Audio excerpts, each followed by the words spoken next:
Hello friends, welcome to life style with Maheswari. இன்றைக்கி நம்ம சேனலில் என்ன பார்க்க போனால் ஆந்திராவுடைய ஸ்பெஷல் பருப்பு பொடி. நம்ம ஆந்திரா மிஸ்க் போனாலே நமக்கு ஃபஸ்ட்டு கொடுக்கறது இந்த பருப்பு பொடி. இது சாதத்தில் இந்த பருப்பு பொடி போட்டு நெய் ஊற்றி சாப்பிட்டா அட்டகாசமான டேஸ்ட்டில் இருக்கும். அது ரொம்பவே ஈஸியான முறையில் நம்ம வீட்டில் எப்படி செய்யறதுன்றதை பார்க்கலாம். வாங்க வீடியோக்குள்ளே போடலாம். இப்போ நம்ம ஒரு கப் அளவுக்கு துவரம்பருப்பு எடுத்திருக்கோம். இந்த துவரம்பருப்பு எண்ணெயே இல்லாமல் இதை ரோஸ்ட் பண்ணணும். இது நல்லா கலர் மாறி வரணும். அந்த அளவுக்கு இது வறுத்ததுக்கு அப்புறமா இது ஒரு தட்டில் மாற்றிடுங்க. அடுத்தது அதே கப்பால் ஒரு கப்பு சிறுபருப்பு நம்ம சேர்க்க போகிறோம். சிறுபருப்பையும் நல்லா செவர வச்சு எடுத்துக்கோங்க ஒரு தட்டில். அடுத்ததாக நம்ம ஒரு கப் அளவுக்கு பொட்டுக்கடலை சேர்க்க போகிறோம். இது மூணுமே சரிசமமாக ஒரு கப்பு அளவுக்கு எடுத்துக்கோங்க. இதில் எதுவுமே எண்ணெய் சேர்க்காம தான் நம்ம வதக்கணும். இப்போ பொட்டுக்கல்ல நல்லா கலர் மாறிடுச்சு. இப்போ தட்டில் மாற்றினதுக்கப்புறமா ஒரு கைப்பிடி அளவுக்கு பூண்டு சேர்த்துக்கிறேன். இந்த பருப்பு பொடியில் நிறைய பேர் பூண்டு சேர்க்க மாட்டீங்க, ஆனால் பூண்டு சேர்த்து செஞ்சு பாருங்கள், நல்லா வாசனையாக இருக்கும். நிறைய பேர் மிளகு தான் சேர்ப்பாங்க, நீங்கள் பூண்டு சேர்த்து செஞ்சு பாருங்கள். அடுத்தது 1.5 ஸ்பூன் அளவுக்கு ஜீரகம் சேர்த்துருக்கோம். ஜீரகம் பொரிஞ்சதுக்கப்புறமா இதையும் தட்டில் மாற்றிக்கலாம். ஜீரகம் நல்லா பொரிஞ்சிருச்சு. இப்போ இதை நம்ம தட்டில் மாற்றினதுக்கப்புறமா இப்போ காரத்துக்கு நம்ம காஞ்ச மிளகா சேர்க்க போகிறோம். நான் 10 காஞ்ச மிளகா அளவுக்கு சேர்த்துக்கிறேன். காஞ்ச மிளகாவும் நல்லா கலர் மாறினதுக்கப்புறமா 1 ஸ்பூன் அளவுக்கு நான் தூள் பெருங்காயம் சேர்த்துக்கிறேன். தூள் பெருங்காயத்துக்கு பதிலாக நீங்கள் கட்டி பெருங்காயம் இருந்தால் சேர்த்துங்க, அது நல்லா வாசனை கொடுக்கும்.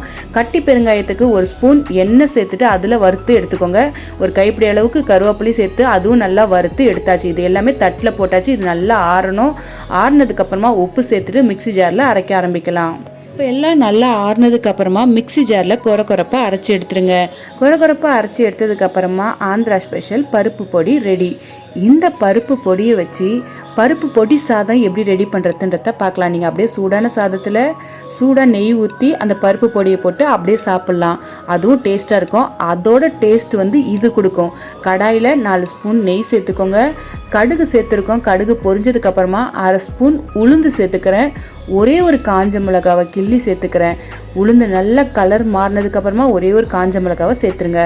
சேர்த்து இப்போ நம்ம பருப்பு பொடியை இதில் சேர்க்க போகிறோம். பருப்பு பொடியை சேர்த்தோடனே அடுப்பை ஆஃப் பண்ணிவிடுங்க. ஆஃப் பண்ணிவிட்டு சாதத்தை சேர்த்துட்டு நல்லா கரண்டியில் கலந்து விடுங்க. சாதம் நல்லா விரையாக இருக்கணும். ரொம்பவே டேஸ்ட்டாக பசங்களுக்கு லஞ்ச் பாக்ஸ்க்கு இந்த மாதிரி ரெடி பண்ணி கொடுத்தீங்கன்னா அவங்க ரொம்பவே விரும்பி சாப்பிடுவாங்க. இன்றைக்கி ஆந்திரா ஸ்பெஷல் பருப்பு பொடி எப்படி ரெடி பண்ணுறதுன்றத பார்த்துருப்பீங்க.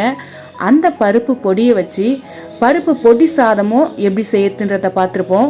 இந்த வீடியோ கண்டிப்பாக உங்களுக்கு பிடிச்சிருக்குன்னு நினைக்கிறேன். ஆந்திரா ஸ்பெஷல் பருப்பு பொடி பிடிக்காதவங்களே இருக்க மாட்டாங்க. கண்டிப்பாக ட்ரை பண்ணி பாருங்கள். பிடிச்சிருந்தா மறக்காமல் கமெண்ட் பண்ணுங்கள், லைக் பண்ணுங்கள், பக்கத்தில் இருக்க பெல் ஐக்கானை கிளிக் பண்ணுங்கள். அப்போ தான் நான் டெய்லி போடுற வீடியோ நோட்டிஃபிகேஷனில் வரும். மறக்காமல் லைஃப் ஸ்டைல் வித் மகேஸ்வரியை சப்போர்ட் பண்ணுங்கள். இந்த வீடியோ உங்களுக்கு பிடிச்சிருந்தா உங்கள் ஃப்ரெண்ட் அண்ட் ஃபேமிலிக்கு ஷேர் பண்ணுங்கள்.